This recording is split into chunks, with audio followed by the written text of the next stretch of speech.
Sastotips Alpha. Hello guys, welcome to স্বাস্থ্য alpha channel. প্রতি সকলকে স্বাগতম। সময় শেষে সর্দি হাঁচি বা নাক দিয়ে পানি পড়া, নাক বন্ধ হয়ে যাওয়া একটি কমন সমস্যা হয়ে দাঁড়ায়।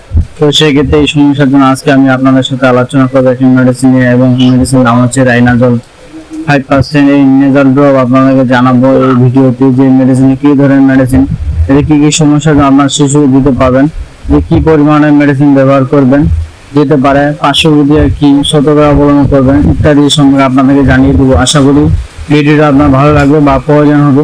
তো চলুন প্রথমে আমরা মেডিসিন সম্পর্কে জানি। এই রাইনাজল 5% নেজাল ড্রপটি প্রস্তুত করা হয়েছে জাইলোমেটিজোলিন হাইড্রোক্লোরাইড মেডিসিন দিয়ে, এবং এই 5% নেজাল ড্রপটি হচ্ছে কিন্তু শিশুদের জন্য, এবং বড়দের জন্য 1% ড্রপ, সেটা হচ্ছে শুধু শিশু এবং বয়স্কদের সম্পর্কে আলোচনা করবো। আজকে আমরা আলোচনা করবো শিশুদের জন্য, এবং এই মেডিসিন আপনার প্রস্তুত করা হয়েছে একমি ফার্মাসিক্যাল লিমিটেড।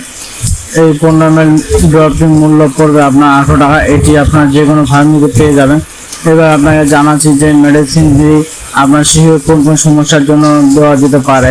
ভিডিওটি শুরু অলরেডি বলে দিয়েছি যে এটা আপনার শিশু ঠান্ডা বা অ্যালার্জি জনিত কারণে সর্দি হাঁচি বা নাক দিয়ে পানি পড়া, অথবা যদি নাক বন্ধ হয়ে যায় সেক্ষেত্রে এই রাইনাজল ড্রপটি ব্যবহার করতে পারবেন। আবার অনেকে দেখা যায় যে এই সাইনোসাইটিসের প্রবলেমে থাকা, অ্যালার্জি সাইনোসাইটিসের প্রবলেমে থাকা, তো সেক্ষেত্রে এই অ্যান্টাজল ড্রপটি ব্যবহার করে দিতে পারে। এবার আপনাদেরকে জানাচ্ছি যে এই মেডিসিনটি কোন কোন বয়সের বাচ্চাকে কী পরিমাণে দেওয়া যেতে পারে।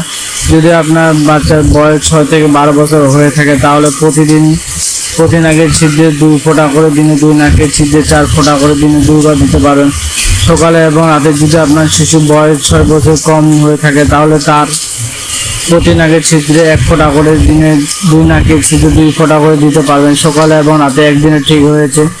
আর যদি আপনার শিশুর বয়স 6 মাসের কম হয়ে থাকে সেক্ষেত্রে কিন্তু আপনার ডাক্তারের পরামর্শ নাকের ড্রপটি ব্যবহার করবেন না, ঠিক আছে? এই বিষয়টি অবশ্যই খেয়াল রাখবেন। আর আরেকটি বিষয় হচ্ছে যে এই নাকের ড্রপটি আপনার টানা 1 সপ্তাহের বেশি আপনার শিশুকে দিবে না। এই ড্রপটি ব্যবহার হয়তো 2 থেকে 3 দিনের মধ্যে বা সর্বোচ্চ 5 দিনের মধ্যে সর্দির সমস্যা ঠিক হয়ে যায়। তো সেক্ষেত্রে আপনাদেরকে জানিয়ে রাখতেছি যে কেউ টানা 7 দিনের বেশি এটি ব্যবহার করবে না। এবার আপনাদেরকে জানিয়ে দিচ্ছি যে মেডিনের কোন কোন পার্শ্ববিধি আছে কিনা। এই রাইনাজল 5% নেজাল ড্রপটি পার্শ্ববিধি বলতে আপনার সামান্য কিছু পার্শ্ববিধি দেখা যায়, যেমন আপনার বমি বা হালকা হতে পারে, বা মাথা ব্যথা হতে পারে, নাকের ভিতর অংশ শুকনো হয়ে যেতে পারে।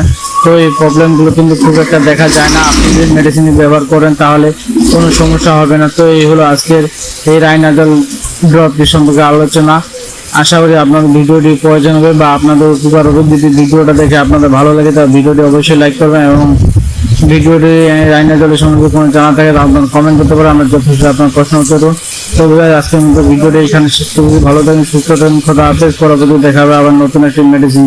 Sastotips Alpha. Like, comment, share, subscribe.